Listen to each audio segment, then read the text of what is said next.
What is up, guys? Welcome back to another chapter of the Bible. If I sound a little weird, it's because I'm getting I think I'm catching a cold, guys, but we ain't gonna let that stop us from reading the Bible, guys. We're not gonna let that stop us from doing Bible verses of the day. So today, guys, we're on chapter 7 of Mark. Let's get on into it. That which defiles.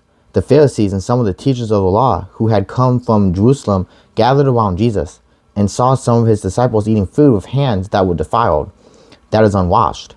The Pharisees and all the Jews do not eat unless they give their hands a ceremonial washing, holding to the tradition of the elders. When they come from the marketplace, they do not eat unless they wash. And they observe many other traditions, such as the washing of cups, pitchers, and kettles.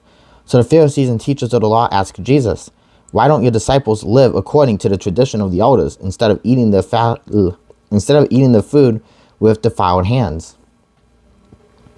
He replied, Isaiah was right when he prophesied about you hypocrites, as it is written, "These people honor me with their lips, but their hearts are far from me. They worship me in vain. Their teachings are merely human rules." You have let go of the commands of God and are holding on to human traditions. And he continued, "You have a fine way of setting aside the commands of God in order to observe your own traditions. For Moses said, 'Honor your father and mother,' and anyone who curses the father and mother is to be put to death. But you say that if anyone declares that what might have been used to help their father or mother is korban, that is devoted to God, then you have no longer let them do anything for the father or mother. Thus you nullify the word of God by your tradition that you have handed down, and you do many things like that." Again, Jesus called the crowd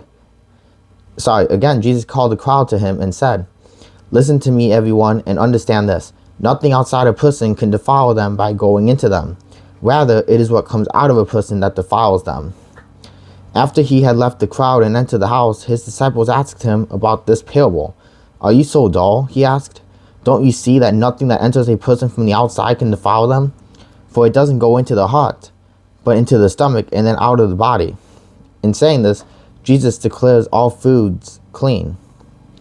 He went on, "What comes out of a person is what defiles them, for it is from within, out of a person's heart, that evil thoughts come: sexual immorality, theft, murder, adultery, greed, malice, deceit, lewdness, envy, slander, arrogance, and folly. All these evils come from inside and defile a person."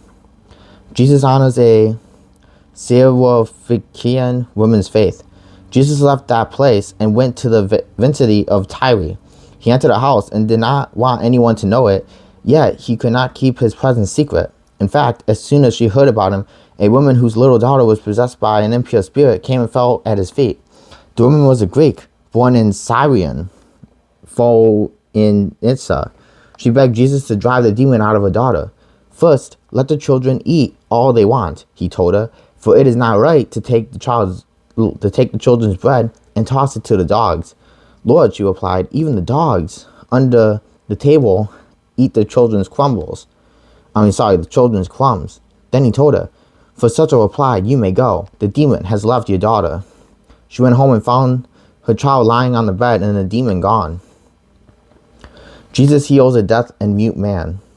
Then Jesus left the vicinity of Tyre and went through Sidon down to the Sea of Galilee and into the region of the Decapolis.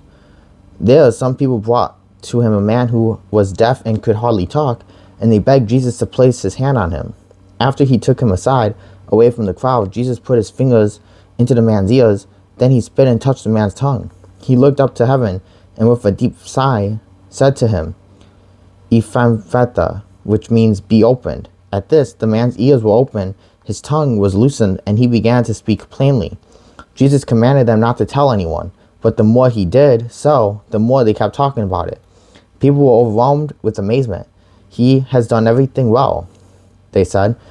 "He even makes the deaf hear and the mute speak." All right, guys, that is it for chapter 7 of Mark. I'll see you guys tomorrow for chapter 8.